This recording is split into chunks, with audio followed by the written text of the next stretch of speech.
স্বাগত জানাচ্ছি বিশ্ব সংবাদে। চলুন দেখে আসি আজকের গুরুত্বপূর্ণ হেডলাইনগুলি। ফের অশান্ত হয়ে উঠল পাক অধিকৃত কাশ্মীর। সূত্রের খবর, রাজধানী মুজাফফরাবাদে নিরাপত্তারক্ষীদের সঙ্গে জোর খণ্ডযুদ্ধ বেঁধে যায় এই বিক্ষোভকারীদের মধ্যে। পুলিশকে লক্ষ্য করে রীতিমতো ইট বৃষ্টি শুরু করেছে বিক্ষোভকারীরা।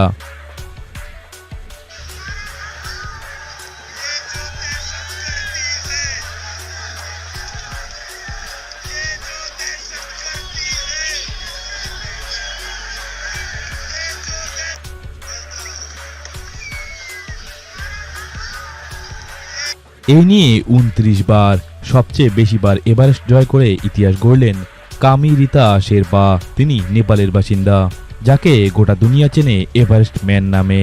যুদ্ধ আবহেই বড় হুমকি, ইসরায়েলকে পরমাণু হামলার হুঁশিয়ারি দিল ইরান। ইসরায়েল হামাসের যুদ্ধ যদি এভাবেই চলতে থাকে এবং তাদের প্রভাব প্যালেস্তাইন, সিরিয়া, ইরান, ইরাকের মতো দেশে পড়ে, তবে পরমাণু অস্ত্রের ব্যবহারের কথাই ভাবছে ইরান।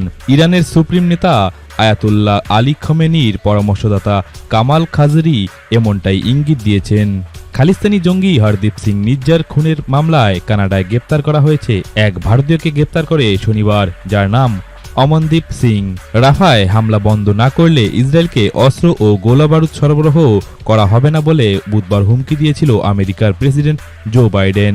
জবাবে ইসরায়েলের প্রধানমন্ত্রী বেঞ্জামিন নেতানিয়াহু বললেন, আমরা নিজেদের জোরেই লড়তে পারি। ইন্ডিয়ানা ইউনিভার্সিটি ব্লুমিংটনে গত ২৭শে এপ্রিল যখন আন্দোলনরত পড়ুয়াদের শান্তিপূর্ণ অবস্থানে সশস্ত্র রায়ট পুলিশ নামানো হয়েছিল, তখন ক্যাম্পাসে ছিলেন নৃতত্ত্ব বিভাগের অধ্যাপক সারা ফিলিপস। পড়ুয়াদের নিরাপত্তা নিয়ে শঙ্কিত ফিলিপস তখনই ছোটেন পড়ুয়াদের জমায়েতের দিকে, কিন্তু সেখানে যেতেই তাকে মাটিতে ফেলে হাত পিচমোড়া করে বেঁধে পুলিশ গ্রেপ্তার করে। পিওকে অর্থাৎ পাক অধিকৃত কাশ্মীরের রাওয়ালকোটে চলছে চরম বিক্ষোভ।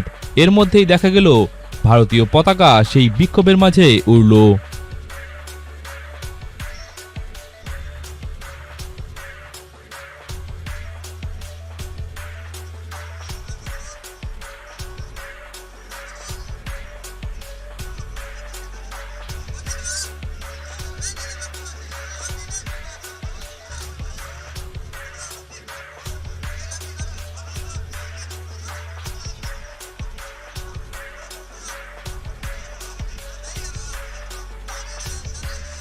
পাক অধিকৃত কাশ্মীরের ধর্মঘট রুখতে পুলিশি অত্যাচার শুরু হয়ে গিয়েছে, পাল্টা বিক্ষোভও চলছে। এইরকমই ভিডিও ভাইরাল হলো ইন্টারনেটে।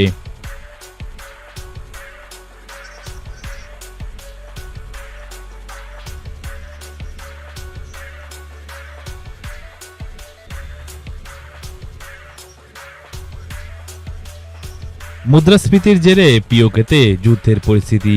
পাকিস্তানের বিরুদ্ধেই নেমেছে পিওকের বাসিন্দারা। এই বিক্ষোভের ফলে মৃত্যু ঘটেছে এ পর্যন্ত একজনের।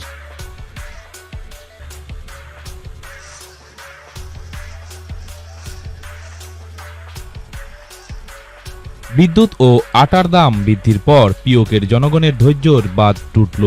শাহবাজ সরকারের বিরুদ্ধে জনগণ রাজপথে সহিংস বিক্ষোভ অর্থাৎ ইট এবং পাথর ছুঁড়ে বিক্ষোভ প্রচুর দমে শুরু করে দিয়েছে। পাকিস্তান সে লেঙ্গে আজাদি, পাক অধিকৃত কাশ্মীরে প্রবল বিক্ষোভ এবং এই স্লোগানে উত্তাল পিওকের বাসিন্দারা।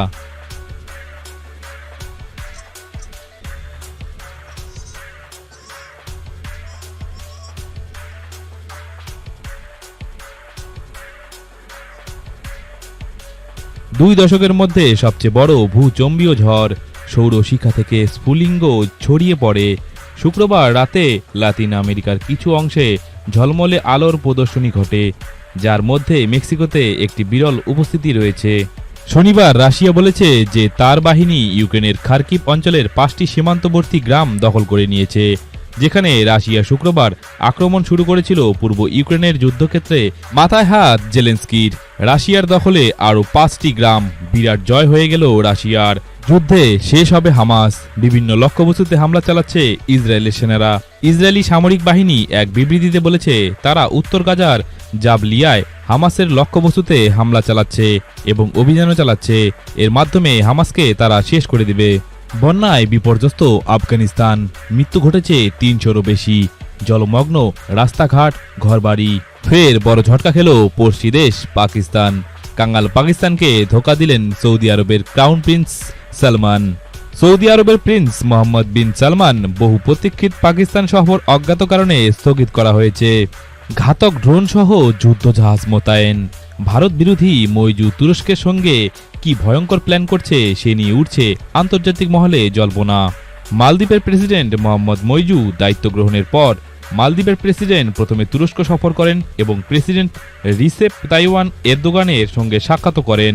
এই সাক্ষাৎকারের পর তুরস্ক তার বিপজ্জনক TB2 ড্রোন মালদ্বীপকে দিয়েছে। এরপর তুরস্ক তাদের যুদ্ধজাহাজ পাঠায় মালদ্বীপে। পাকিস্তানে তৈরি নিম্নমানের JF-17 যুদ্ধবিমান মায়ানমারের সরবরাহের পর এবার চীনের অস্ত্রের পোল খুলেছে ভারতের আরেক প্রতিবেশী দেশ বাংলাদেশ। সাম্প্রতিক বছরগুলিতে বাংলাদেশ সেনাবাহিনীর কাছে $2.59 বিলিয়ন অস্ত্র বিক্রি করেছে চীন, যার ফলে চীন বাংলাদেশের প্রধান অস্ত্র সরবরাহকারী হিসাবে আবির্ভূত হয়েছে। বাংলাদেশ চীন থেকে F-7 বিমান কিনেছে, কিন্তু ওই বিমান এবার প্রযুক্তিগত ত্রুটির শিকার হয়েছে। চীনের প্রতারণার শিকার হওয়ার পর বাংলাদেশ টাকা বন্ধ করে দেয়। আরও জানা গিয়েছে, চীনের তৈরি K-8W উড়োজাহাজ দিয়ে বোমা ফেলতেও বিপাকে পড়েছে বাংলাদেশের সেনাবাহিনী। রাশিয়া থেকে আমদানি নয়, উল্টো ভারত অস্ত্র বিক্রি করবে পুতিনের কাছে। এবার $4 বিলিয়ন চুক্তি হলো ভারত এবং রাশিয়ার মধ্যে। রাষ্ট্রপুঞ্জে প্যালেস্তাইনের পূর্ণ সদস্য পদের পক্ষে ভোট দিল ভারত। শুক্রবার সকালে 193টি সদস্যের সাধারণ সভার জরুরি অধিবেশনে রাষ্ট্রপুঞ্জে নতুন সদস্যের অন্তর্ভুক্তি সংক্রান্ত একটি খসড়া প্রস্তাব পেশ করে সংযুক্ত আরব আমিরশাহী। আরব গোষ্ঠীর তরফে আনা এই প্রস্তাবে বলা হয়, প্যালেস্টাইন রাষ্ট্রপুঞ্জের পূর্ণ সদস্যপদ পাওয়ার যোগ্য। তারপরই ভোট শুরু হয় এবং ভোটে প্রস্তাবনাটি পাশও হয়ে যায়। ঘুষ দিয়ে চাকরি ভারতের পশ্চিমবঙ্গ রাজ্যের বাসিন্দারা আগেই শুনে গিয়েছে। এবার বাংলাদেশের এক বিরল ঘটনা ঘটল। চাকরি দেওয়ার নাম করে মোটা অঙ্কের ঘুষ নেওয়া অভিযোগ উঠল 2 পুলিশ অফিসারের বিরুদ্ধে।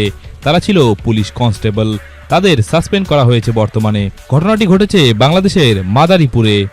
পিছিয়ে পড়ল আমেরিকা। বিতর্কের মাঝেই ভারত ও চীনের মধ্যে জোরদার বাণিজ্য হয়েছে। প্রকাশ্যে আসলো সেই তত্ত্ব।